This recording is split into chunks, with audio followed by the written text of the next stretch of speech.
이렇게 세 개의 폰을 비교해보니 확실히 장단점은 있습니다. 이번에 말도 많고 탈도 많았던 이 아이폰 14, 얘를 어떻게 소개할까 참 고민을 많이 했습니다. 과연 어떤 분들에게 어울릴지 같이 한번 보도록 할게요. 우선 전작인 아이폰 13에 비해서 얼마나 달라졌을까요? 화면 크기 15.4cm, 그리고 노치 등은 달라진 점이 없습니다. 간단히 이야기해서 앞면의 외관은 하나도 안 변했다는 이야기이고요. 성능은 좀 변하긴 했습니다. 우선 가장 중요한 배터리 타임 19시간에서 26시간으로 월등하게 올라갔어요. 만약에 배터리 타임 때문에 좀 불편했다 하는 분은 옮겨갈만 하지만 19시간도 사실 나쁘진 않습니다. 카메라 화소는 1200만 화소로 똑같습니다. 포토닉 엔진이 이번에 14에 추가가 되었죠. 전면 카메라 같은 경우에는 트루뎁스 카메라로 동일하나 오토포커스가 추가가 되었어요. 또한 A15 바이오닉 칩 똑같은데요. GPU가 4코어에서 5코어로 업그레이드가 되었죠. 실제 게임이나 그래픽스는 그런 프로그램에서 약간의 성능 향상이 있을 겁니다. 이렇게 얘기해보니까 뭔가 임팩트 있게 바뀐 거는 없는 것 같고요. 그냥 소소하게 조금씩 다 좋아졌네요. 색상 차이도 있습니다. 13 같은 경우에는 그린, 핑크, 블루, 미드나이트, 스트라이트, 레드 이렇게 총 6개 색상이 있었는데 이번에는 하나가 줄어서 5개 색상이면서 블루, 퍼플, 미드나이트, 스트라이트, 레드, 핑크, 그린이 없어지고 퍼플이 생겼죠. 근데 이 퍼플이 지금 제가 쓰고 있는 이 프로의 이 딥퍼플이 아니고 되게 연한 연보라색 퍼플입니다. 은근 그 색이 더 이쁜 것 같기도 해요. 가격은 제일 낮은 용량 기준으로 109만원에서 125만원으로 정가 대비 16만원이 올랐습니다. 뭐 요즘 환율도 있고. 그럼 10만원 중후반에 추가금을 주고 바꿀 필요가 있느냐?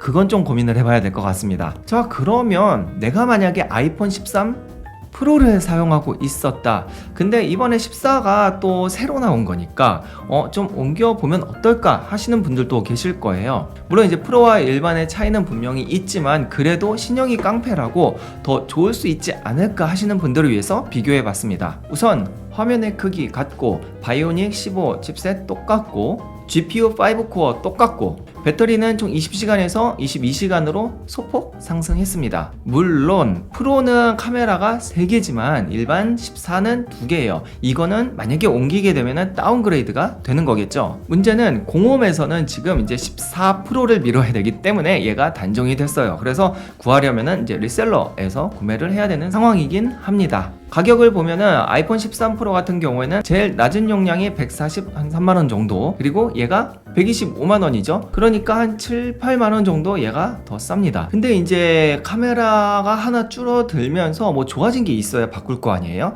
우선은 센서가 커졌기 때문에 기본 카메라 기준으로 49%의 빛을 더 확보할 수 있다고 하고요. 그리고 이번에 출시한 액션 모드, 그러니까 영상 찍을 때 막 흔들림 없이 짐벌 없이 찍을 수 있는 기능도 얘가 추가가 된 거죠. 그 부분은 좋습니다. 하지만 손에 봐야 될 게 굉장히 많아요. 우선 망원 카메라가 하나 없어졌죠. 그리고 화면 밝기도 사실 1000니트에서 800니트로 좀 낮아졌고, 아이폰 14는 사진에서 야간 인물 모드 안 되고요, 접사 안 되고요, 애플 프로로 안 됩니다. 그러니까 사진의 그 노출이 밝아진 건 좋지만 주광에서 찍을 때 그 디테일은 좀 아쉬울 수 있다는 이야기예요. 또한 영상에서 4K 프로레스 안 되고요, 또 접사 동영상도 안 됩니다. 안 되는 게 너무 많아요. 그러니까 만약에 내가 13 프로를 사용하고 있는데 14로 한번 가보겠다는 장점도 있긴 하지만 단점이 더 많기 때문에 이거는 추천을 드릴 수가 없을 것 같습니다. 근데 색상 때문에 간다고 하면은 그건 좀 모르겠습니다. 또 이 아이폰은 또 외관 이쁜 게 중요하잖아요. 감성, 카메라 성능 중요하지 않다 하면 뭐 그러면 가볼 수도 있을 것 같지만 저 같으면은 그냥 13 프로 쓰겠습니다. 어차피 쓰고 있으니까.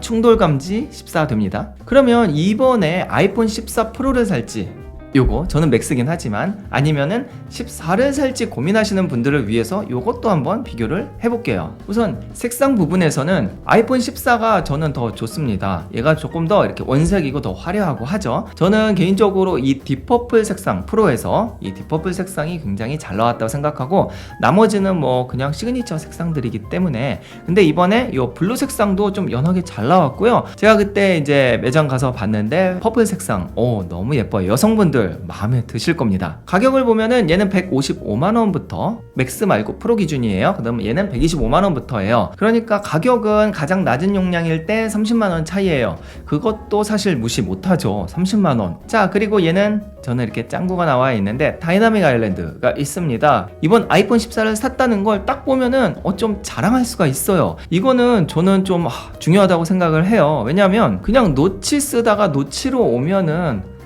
체감이 별로 안 나거든요. 그 외에 망원 카메라 추가, 그리고 배터리가 20시간에서 23시간까지 업그레이드 된 거, A15에서 A16 바이오닉 칩셋으로 업그레이드 된 거, 그리고 120Hz 프로모션, 얘는 안 돼요. 그리고 이번에 처음 나온 그 상시 나오는 그 AOD 없습니다. 이렇게 얘는 나오지만 얘는 안 돼요. 사진도 4,800만화 수업 지원을 하는 것도 프로의 영역이고요. 얘는 접사 안 되죠. 야간 인물 모드 안 되죠. 안 되는 게 너무 많아요. 뭐 가격 차이가 있기는 하지만 이게 조금 애매하게 아쉬워요. 물론 이제 뭐 본인의 그 사용 패턴에 따라서 선택을 하긴 해야겠죠. 정리하기 전에 사진의 퀄리티 비교 아니면은 영상, 특히 액션 모드가 얼마나 차이가 나는지 간단하게 보고 올게요. 13 프로, 14 프로 맥스의 순서입니다. 이 사진으로 봤을 때에는 13 프로가 가장 화이트 밸런스가 잘 맞는 것 같고, 14는 약간 붉은색, 그 다음에 14 프로는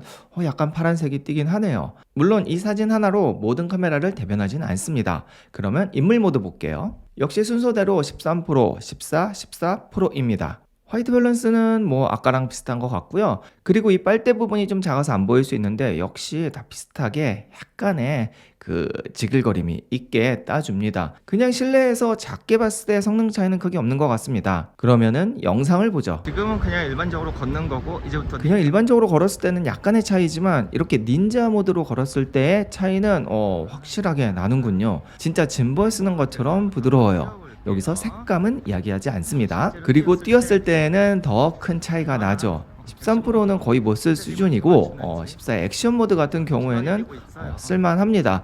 약간 튀는 건 있지만 그래도 이 정도면 아주 훌륭하죠. 역시 닌자 모드는 최고고, 그냥 걷는 건 조금 애매하긴 하네요. 자, 그러면 정리해 보도록 하겠습니다. 지금 아이폰 14를 구매할 만한 사람은 어떤 사람이냐? 첫 번째, 아이폰을 처음 사용하는 분들, 그러니까 안드로이드에서 넘어오시는 분들 중에서 좀 가볍게 사용하시는 분들, 막 카메라 막 줌 많이 땡기고 막 화소 높아서 보정할 거 아니다, 그냥 간단하게 사진 찍고 뭐 라이트하게 사용하시는 분들이다 하면은 아이폰 14 괜찮습니다. 색깔도 이쁘고 가격도 괜찮고요. 그리고 아이폰 13 이전 버전 10이나 11, 그러니까 좀 옛날 거 쓰던 분이 좀 새로운 폰을 쓰고 싶은데 폰에 그렇게 돈 쓰기 싫다, 그냥 새로운 폰, 성능 괜찮은 신형 사고 싶다, 아이폰 14 사시면 될 것 같습니다. 그리고 마지막으로 이전에 무슨 폰을 썼던 간에 나는 뭐 핸드폰으로 뭔가 작업을 많이 하지는 않지만 그냥 새 폰이 좋아, 항상 새로운 것 좀 사고 싶어, 그러면 얘를 사야겠죠. 왜냐면 프로 사서 뭐 카메라 막 쓸 것도 아니고 그런 거 아니니까 그냥 나는 신형이 좋다 하는 분은 아이폰 14 사셔도 될 것 같습니다. 그러면 이 아이폰 14를 추천하지 않는 분들 어떤 분들일까요? 자, 첫 번째로 지금 아이폰 13 프로 사용하시는 분들, 혹은 아이폰 13 그냥 13 사용하시는 분들은 그렇게 체감이 되지 않습니다. 그냥 약간의 업그레이드 정도이기 때문에 굳이 14로 갈 필요는 없고요. 정말 가고 싶다면 14 프로로 가셔야 돼요. 특히 13은 업그레이드지만 13 프로 같은 경우는 다운그레이드일 수도 있어요. 안 되는 게 너무 많습니다. 카메라도 하나 없고요. 그리고 폰으로 작업 많이 하시는 분들, 예를 들어서 뭐 사진을 많이 찍는다든지 아니면 찍은 사진을 보정을 많이 한다든지 이런 분들은 14 가시면은 안 되고요. 이렇게 14 프로 혹은 프로 맥스로 가셔야 됩니다.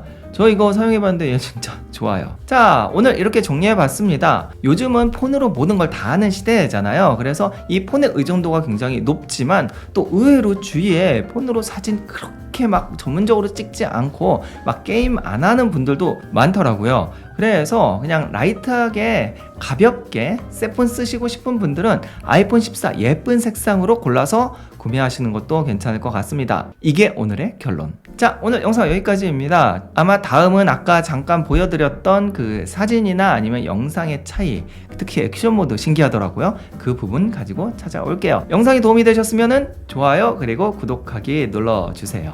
다음 영상에서 뵙겠습니다. 감사합니다.